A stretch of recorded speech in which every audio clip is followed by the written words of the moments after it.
Assalamualaikum warahmatullahi wabarakatuh. Salam sejahtera untuk kita semua. Apa kabar kalian penghobi elektronik? Mudah-mudahan kalian selalu sehat, selalu dalam lindungan Allah Tuhan Yang Maha Kuasa. Di kesempatan kali ini kita akan coba membuat sebuah dimmer dengan menggunakan sebuah IC NE55 ya. Yang mana IC NE55 adalah yang merupakan kontrol PWM dari dimmer ini.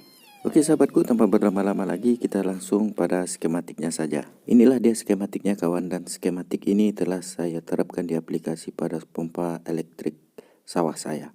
Dan hasilnya memang jos. Kecuali pernah saya rusak IC NE55-nya ketika saya menggunakan baterai 4S saya yaitu 16,8, maka IC-nya terbakar lama-lama. Untuk MOSFET-nya aman dan potensionya sudah 1 kali ganti juga. Jadi skematik ini sangat stabil dan kemampuannya itu tergantung dari model MOSFET yang kita gunakan. Kalian bisa menggunakan MOSFET IRF530 seperti contoh di skema ini, dan kemudian IRF Z44 juga bisa. Jadi terserah untuk memilih ampere yang kalian butuhkan tergantung dari spek MOSFET yang kita gunakan. Kemudian agar dia awet maka IC NE55-nya ini disuplai dengan IC 7812 saja. Jadi dia di tegangan 16 volt ataupun di 24 volt dia masih mendapatkan suplai 12 volt. Karena IC NE55 yang ada dijual di pasaran itu mudah terbakar ya. Bahkan banyak yang palsu. Jadi dengan skematik seperti ini kita sudah memiliki dimmer dengan kontrol PWM ya. Jadi hanya beberapa komponen saja. Terdiri dari potensio, MOSFET, keramik, dioda, 2 buah resistor, dan IC NE55 lah tentunya. IC NE55 ini adalah IC yang cukup gampang lah, tapi di kami sudah payah dicari bro. Saya beli online saja, ini sepertinya barang ini tidak bagus. Pada awal project ini saya coba untuk menyusun dari rangkaiannya di breadboard saya. Namun pada akhirnya percobaannya untuk dalam proses pengetesannya itu gagal karena kabelnya terbakar, karena dinamo blender yang saya ujikan itu ampernya sangat besar ya. Karena adalah dinamo blender yang saya gulung ulang itu. Kita tes saja langsung menggunakan ini pompa semprot sawah saya cobakan langsung saja di sini.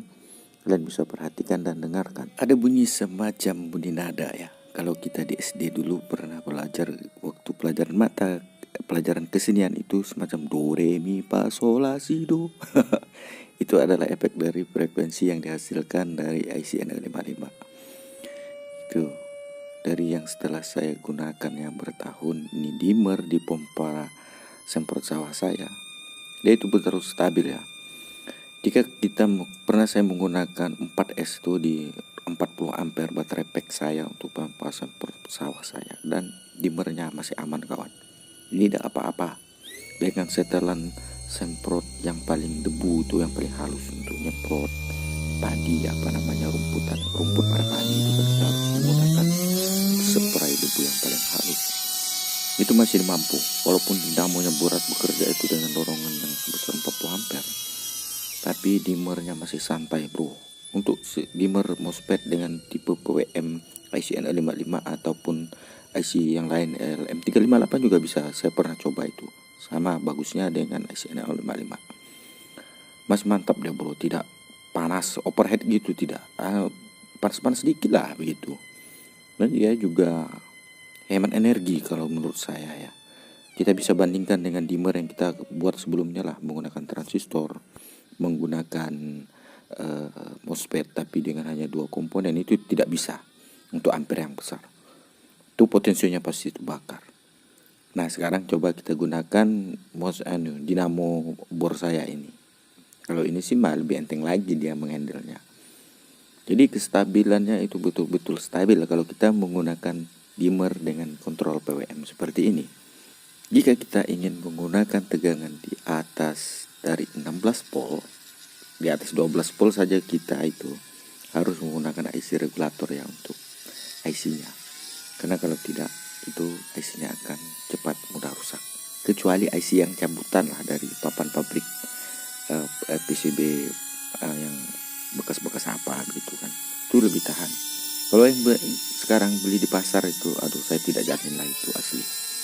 Dan E55 sekarang kadang yang langsung kita colok itu pun langsung rusak deh ya. Sekarang Itulah saran saya, kalau di atas 12 volt, 24, 35 berapa volt itu harus di IC beri regulator lagi untuk tegangan supply NE55-nya. Dan di ujung video ini saya berpesan kepada kalian, jangan lupa pasang dioda ya, untuk kan jika kita menggunakan dinamo ataupun pompa sempor sawah. Yang penting dia berkaitan dengan dinamo itu harus dikasih dioda. Kemudian jalur dari negatif dari baterai yang menuju short ke MOSFET itu harus dikasih timah yang sedikit tebal ataupun menggunakan kabel yang besar. Karena beban di situ agak besar ya kawan. Nanti kalau menggunakan pompa elektrik. Kemudian gunakanlah kabel yang besar juga. Demikianlah konten kita kali ini kawan, membuat pengaturan kecepatan dinamo menggunakan PWM control ya. Semoga ini bermanfaat dan saya ucapkan terima kasih kepada Bapak siapa kemarin yang kasih saran itu ya. Gak ada komentar, itulah apa namanya. Sudah saya bilang masih ngeyel. Kalau transistor panas kan bisa buat rebus telur katanya. Simbol ketawa lagi dia tuh. Saya ucapkan terima kasih. Salam sehat untuk Bapak siapa, lupa saya namanya. Salam sehat untuk kita semua. Saya Yurus Elektro. Wassalamualaikum warahmatullahi wabarakatuh.